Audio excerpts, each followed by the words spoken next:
नमस्कार मित्रांनो, स्वागत आहे तुमचं दादा सीईटी वाला या यूट्यूब चॅनलवरती। मित्रांनो, सध्या रजिस्ट्रेशनच्या वेळेस आपल्याला खूप सारे अडचणी येत आहे, कारण की एससीबीसी जे कॅन्डिडेट जे होते त्यांच्यासाठी रजिस्ट्रेशनच्या वेळी खूप साऱ्या अडचणी आल्या। म्हणजे एखाद्याचं caste certificate, non criminal NCL जे आपण म्हणतो, तर त्या गोष्टी नव्हत्या। त्यानंतर शासनाने काही जीआर काढला की कास्ट व्हॅलिडिटीसाठी वगैरे जे काही गोष्टी आहेत सगळ्या मिक्स करून टाकल्या। का बरं? कारण की अगोदर काय होतं की कास्ट व्हॅलिडिटी, कास्ट सर्टिफिकेट एका पेजवर असू द्या, अगोदर दिलेलं होतं। त्यानंतर पुन्हा जीआर आला की वेगवेगळे ठेवा, दोन्ही पण वेगवेगळ्या सेपरेट पेजवर पाहिजे। त्यानंतर पुन्हा जीआर आला की ज्या काही गोष्टी आहेत एनसीएल आणि कास्ट सर्टिफिकेट तुमच्या एकाच पेजवर असल्या तरी चालतील, परंतु त्यानंतर ज्या मुलांकडे दोन्ही गोष्टी एकाच पेजवर होत्या परंतु त्यांच्याकडे कास्ट व्हॅलिडिटीसाठी अप्लाय करण्यासाठी जे काही सर्व्हर असतं कास्ट व्हॅलिडिटीचं, ते सर्व्हर डाऊनच आहे। या सर्व गोष्टी तर आता चालूच आहेत। त्याचबरोबर एक नवीन जीआर आलेला आहे, तो खूप महत्त्वाचा आहे। ज्या मुलांकडे ऑलरेडी कास्ट सर्टिफिकेट, काही मुलांनी काय केलं की भीती, म्हणजे ज्या अगोदर भीती होती की कास्ट सर्टिफिकेटची कास्ट व्हॅलिडिटीची रिसिप्ट होती, परंतु आपली ऍडमिशन प्रोसेस होईपर्यंत कास्ट व्हॅलिडिटी येईल की नाही याची गॅरंटी नव्हती। तर काही मुलांनी काय केलं की ओपन मधून आपलं रजिस्ट्रेशन केलेलं आहे।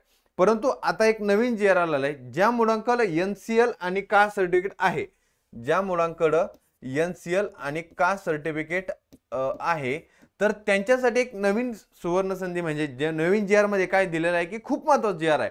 कारण की ज्या मुलांकडे हे डॉक्युमेंट्स आहेत ते कास्ट व्हॅलिडिटीसाठी अप्लाय करू शकतात, ते कास्ट व्हॅलिडिटीची रिसिप्ट घेऊ शकतात। तर कास्ट व्हॅलिडिटीच्या रिसिप्टवर आपण एससीबीसी कॅटेगरीचं रजिस्ट्रेशन आता करू शकतोय, पण त्यासाठी एक व्हॅलिडिटी दिली, एक ठराविक काळ दिलेला आहे। शासन निर्णय काय आहे आपण सर्वात पहिले बघूया। राज्यात सध्या सुरू असलेल्या सन 2024-25 मधील विविध शैक्षणिक संस्थांमधील प्रवेशासाठी, म्हणजे जे काय अभियांत्रिकी, वैद्यकीय आणि इतर व्यावसायिक अभ्यासक्रमासहित उमेदवारांना जात वैधता प्रमाणपत्र सादर करण्यास येत असलेल्या अडचणी लक्षात घेऊन, अगोदरच भरपूर साऱ्या अडचणी येत होत्या, आता नवीन काय आहे, जर सदर एक लक्षात घेऊन सदर शैक्षणिक संस्थांमध्ये प्रवेशासाठी अभियांत्रिकी, वैद्यकीय आणि इतर व्यावसायिक अभ्यासक्रमासहित उमेदवारांना जात वैधता प्रमाणपत्र सादर करण्यासाठी प्रवेशासाठी अर्ज केल्याच्या दिनांकापासून 6 महिन्यांचा कालावधी देण्यात येत आहे। म्हणजे आपल्याला जी कास्ट व्हॅलिडिटीची रिसिप्ट भेटलेली आहे, तर ती कास्ट व्हॅलिडिटीची रिसिप्ट आपण रजिस्ट्रेशनच्या वेळी अपलोड करायची आहे। त्यानंतर त्या दिवसापासून, ज्या दिवशी कास्ट व्हॅलिडिटीची रिसिप्ट अपलोड केली आहे, म्हणजे कास्ट व्हॅलिडिटीची रिसिप्ट ज्या दिवशी तुम्हाला भेटलेली आहे त्यावर डेट पण असणार आहे, तर त्या दिवसापासून तर 6 महिन्यांचा कालावधी तुम्हाला देईपर्यंत, तुमच्याकडे कास्ट 6 महिन्यांचा कालावधी होईपर्यंत तुमच्याकडे कास्ट व्हॅलिडिटी असणं खूप आवश्यक आहे। त्यानंतरच तुमची ऍडमिशन प्रोसेस कंटिन्यू होणार आहे। ज्या मुलांनी आता एससीबीसी अप्लाय केलाय, ज्या मुलांना एससीबीसी अप्लाय करायचं राहिलेलं आहे, ज्या मुलांचं रजिस्ट्रेशन बाकी आहे, तर त्या मुलं त्यांच्याकडे कास्ट सर्टिफिकेट आणि एनसीएल असेल तर ते कास्ट व्हॅलिडिटीसाठी अप्लाय करू शकतात। त्याची कास्ट व्हॅलिडिटी तुम्ही रिसिप्ट घेऊन ती रिसिप्ट त्या ठिकाणी अपलोड करू शकता आणि 6 महिन्यांच्या कालावधीत तुम्हाला कास्ट व्हॅलिडिटी तुमचा ऑप्शन भेटून जाणार आहे। कारण की कास्ट व्हॅलिडिटीसाठी एक साधारणतः 2 महिन्याचा कालावधी जातोच आहे, तर त्या कारणास्तव तुम्हाला एक 6 महिन्याचा कालावधी देण्यात आलेला आहे। तर आता सगळ्यात महत्त्वाचं काय करायचं आहे की ज्या मुलांचं एनसीएल आणि कास्ट सर्टिफिकेट आहे, तर त्यांनी काय करायचं, त्यांची कास्ट व्हॅलिडिटीची रिसिप्ट घ्यायची आहे। काय सांगतोय, कास्ट व्हॅलिडिटीची काय रिसिप्ट आहे ना, तर ती त्या ठिकाणी रजिस्ट्रेशनच्या वेळी अपलोड करायची। डॉक्युमेंट व्हेरिफिकेशनची जी काय प्रोसेस आहे ना, ती कंप्लीट करायची आहे। त्यानंतरच रजिस्ट्रेशन आणि डॉक्युमेंट व्हेरिफिकेशन प्रोसेस वगैरे जे काय झाल्यानंतर, रजिस्ट्रेशन झाल्यानंतर तुम्ही जी काय रिसिप्ट अपलोड केली आहे, व्हेरिफिकेशन केलेलं आहे, त्यानंतर तुम्ही गॅप राऊंडसाठी एलिजिबल असणार आहेत। आता त्याचबरोबर आता ज्या मुलांनी या सर्व गोष्टी, आता त्यांच्याकडे त्यांनी ओपन मधून फॉर्म भरला, डॉक्युमेंट व्हेरिफिकेशन जरी केलेलं असेल तर त्या मुलांना एडिटचं ऑप्शन येणार नाही। पण ज्या मुलांनी रजिस्ट्रेशन केलेलं आहे परंतु डॉक्युमेंट व्हेरिफिकेशन केलेलं नाही, त्यांच्यासाठी एडिटचा ऑप्शन आहे। त्या ठिकाणी ते ओपन मधून कास्ट एनसीएल असेल, एनसीएल आणि कास्ट सर्टिफिकेट असेल, त्या भीतीने त्यांनी कास्ट व्हॅलिडिटी येईल का नाही या भीतीने ज्या मुलांनी ओपन मधून फॉर्म भरलेला आहे, तर त्या मुलांनी काय करायचं, एक गोष्ट क्लिअर करा की ज्या मुलांनी रजिस्ट्रेशन केलेलं आहे पण डॉक्युमेंट व्हेरिफिकेशन केलेलं नाही, त्यांच्यासाठी हा ऑप्शन उपलब्ध आहे। म्हणजे काय करायचं, आपल्याला कास्ट व्हॅलिडिटीची रिसिप्टसाठी अप्लाय करा। डेट एक्सटेंडेड होतील की नाही सांगता येत नाही, अजूनपर्यंत तर काही सिटी सेलकडून कोणती अपडेट आलेली नाहीये, तर या गोष्टीची काळजी घ्यायची आहे।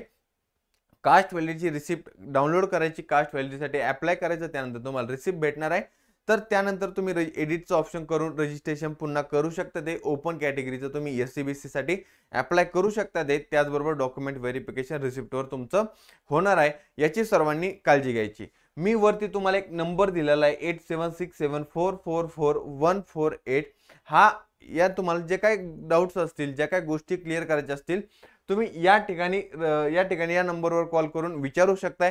रजिस्ट्रेशन संदर्भात, डॉक्युमेंट व्हेरिफिकेशन संदर्भात, त्यानंतर आपली जी काही कॅप राऊंडची प्रोसेस आहे त्याच रिगार्डिंग तुम्हाला कॉलेजची लिस्ट वगैरे जे काय पर्सेंटाइल असतील, या सर्व गोष्टी रिगार्डिंग तुम्हाला जे काय डाऊट्स असतील तर या नंबरवर तुम्ही कॉल करून विचारू शकता. त्याचबरोबर दादा सीईटी वाला पर्सनल काउन्सिलिंगचे जे काय आपले ॲडमिशनचे आपण थोडेफार डेट एक्सटेंडेड केले आहेत काही कारणास्तव, तर त्यामुळे ज्या मुलांना इच्छा असेल आपल्या काउन्सिलिंगसाठी एनरोल करायचं असेल तर ते मुलं या नंबरवर देखील कॉल करून एनरोल करू शकतात.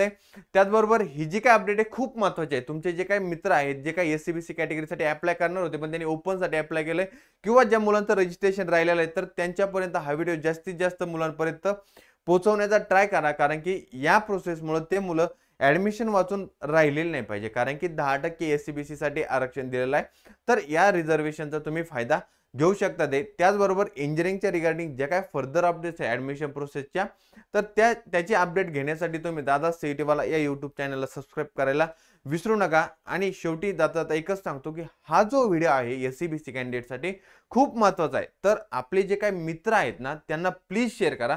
कारण की त्यांना या रिझर्वेशन पासून तुम्हाला एक लांब राहिलेलं नाही पाहिजे.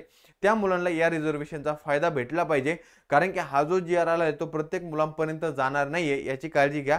त्यामुळे हा व्हिडिओ जे बघतात ते जे बघत आहे आता सध्या त्यांनी प्लीज सगळे आपले जे काही मित्र आहे ना त्यांना शेअर करा. Thank you so much.